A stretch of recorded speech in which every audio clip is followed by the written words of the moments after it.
Thank you. Yes, I am a programmer. I'm going to speak to you about communication. Brace yourself. So, a few years ago, I was looking around. I'm like, I don't like where I am. I can't get to where I'm going. I want that position. Can't get there. I don't know why. I've memorized C++. I've rewritten the standard math library to be faster and use less memory. So I took a look around. That guy doesn't know standard. He hasn't rewritten standard math library, but I have, and he's getting the position I want. Why? So I just watched for a while, and I realized something that I really dreaded. They knew how to communicate. So I figured out that yes, I actually do have to talk to other people instead of just computers. So I decided that until I figured it out, I was going to spend half of my time, instead of learning how to program better, learn how to communicate. And this talk is about my experience with that.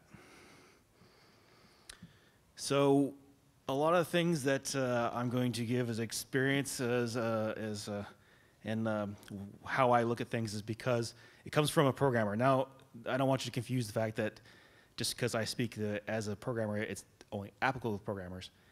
I've met some designers and some artists who are just as bad or worse at communicating than I am. But everything I'm going to give as examples from my perspective. So, as an introverted guy, the first thing I thought of, I'll search the web and look for books on how to communicate.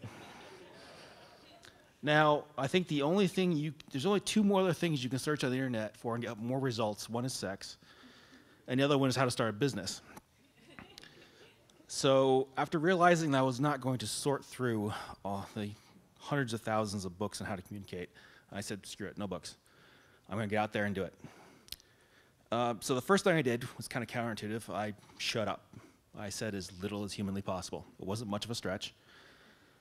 But the important thing is I listened and watched other people as much as I could. How are the people I respect communicating with other people? What are the mistakes other people are making? So that was really the first really big leap, is understanding what other people are saying. As soon as you can understand what they are saying, it becomes a lot easier to talk. Oops. So while that was going on, I figured I might as well get the bane of all programmers out of the way, and that's the art of small talk. And I realized there's one thing everyone in the world talks about, and that's the weather. So I made a daily habit. Every single morning I checked the weather. What is it going to be today? What is it going to be tomorrow? What is it going to be this weekend? Now, then I had something I could talk to with everyone in the world. Cashiers who wanted to chat, baggage handlers, people in the elevator, whatever. Doesn't matter. They love to talk to you. It'll be about the weather. You're good.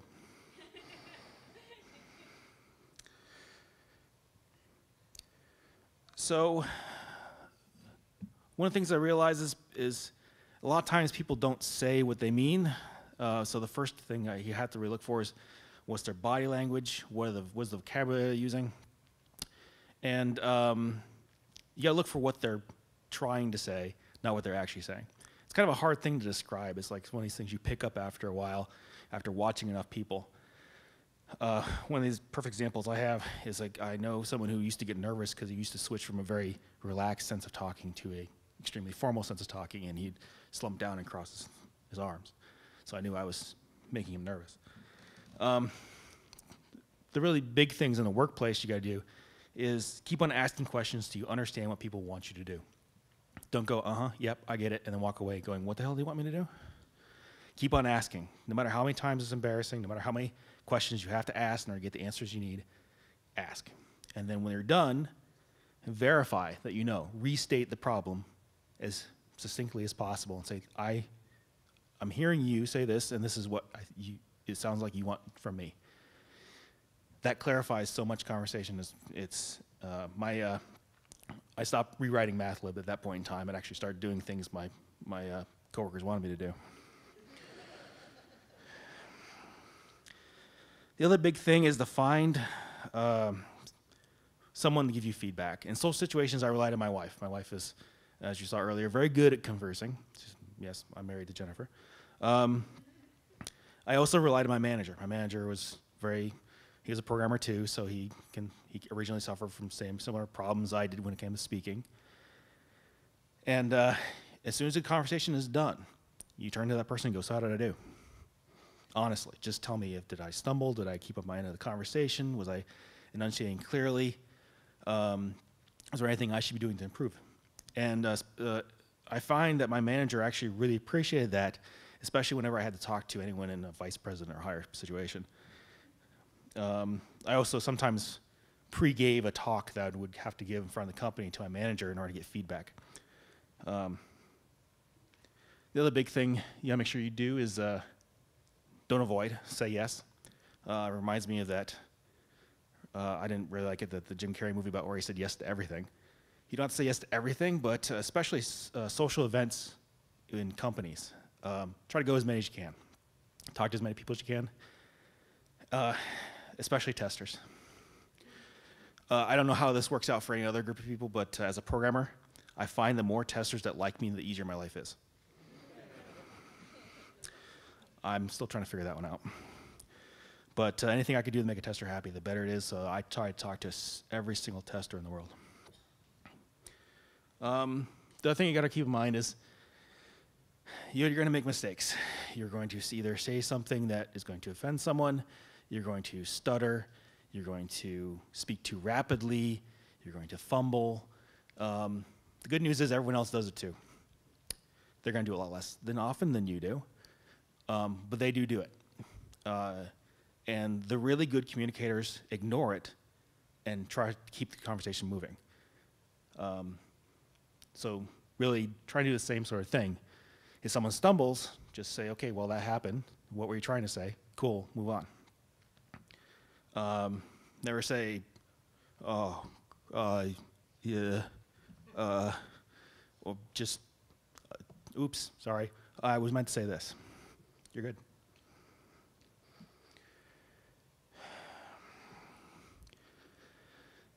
What not to do. This is the embarrassing slide. So I like to phrase these things in a little more jovial term instead of actual experiences. So answering questions not asked. Imagine that you're working in the office building, the zombie apocalypse is happening, and your manager says, hey, did you take care of the zombies out front? You say, well, I got the barriers up. I armed myself. I grabbed a couple of friends, and we got out there, and it was a horrible fight. It took forever. And you go on for the next 5 minutes about exactly what you did.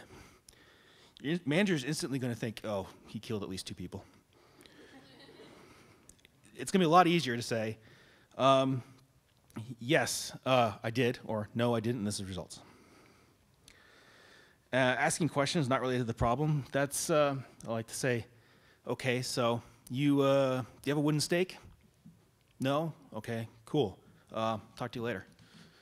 It's much different than walking in and go, hey, there's a vampire in the lobby. If you have a wooden stake, I think I can handle it. Well, the person you're asking may say, no, I don't have a wooden stake, but here's some holy water. Good luck. And the last mistake that a lot of people who have problems communicating is not knowing when to stop talking. Allow the conversation to end. Just, yes, sometimes for people who don't know how to communicate well, it can be hard to end a conversation than it is to start. So, what I learned.